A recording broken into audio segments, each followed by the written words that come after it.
Theo, are you hungry? Are you hungry, boy? You want a treat? Which one looks best? Yummy treats.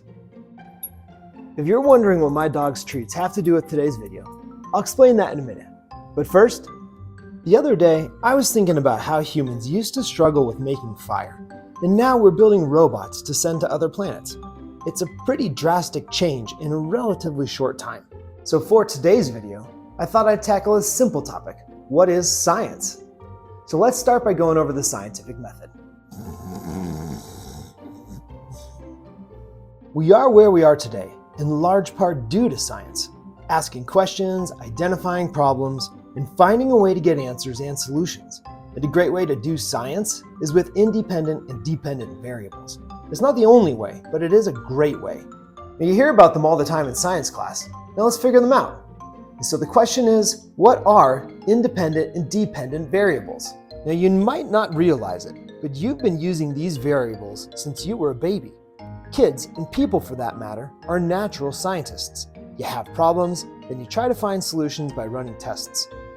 Today, let's look at a Mark Rober video to see if we can understand how science is done using independent and dependent variables. I'm going to ask you to watch his video while watching this one, jumping back and forth. And by the end, you'll have the variables mastered. I want to start by telling you what to look for in Mark's video. He wants to find out if sharks really are the blood-crazed animals that they're portrayed to be in pretty much everything. The independent variable is going to be the one and only thing that changes during his experiment. He controls it, he manipulates it, and he's the one that changes it in between each experimental group. You'll notice all things remain equal during this experiment except for one thing. And that's the independent variable. The dependent variable is what Mark measures in the end. It's the thing that answers the question, can sharks smell a drop of blood? It's what changes depending on the independent variable. Another way to remember these variables is by remembering dry mix. The dependent variable is the responding variable on the y-axis when you graph it. And the manipulated or controlled variable is the independent variable, and that is found on the x-axis. Okay, so now I want you to go and check out Mark's video, but stop at minute 8 before he starts his second experiment. Come back here and check your answers with me. I'll wait. So here's what we saw. The independent variable, or the only thing different in this experiment, was the type of liquid. That's what was being tested. Which type of liquid interested the sharks the most? The dependent variable? Well, that was how many sharks came to each surfboard or type of liquid. That's how we know if the sharks are interested in blood. You want a second example? Go back and watch the rest of Mark's video. This time Mark has a new question. He wants to know whether or not sharks are attracted to human blood versus some other type of blood. He once again has an independent variable and a dependent variable.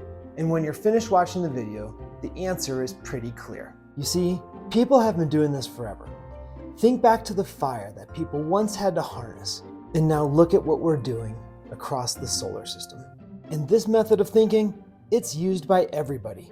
In cooking, in law, medicine, engineering, business, agriculture, you name it, you can use scientific thinking and independent and dependent variables.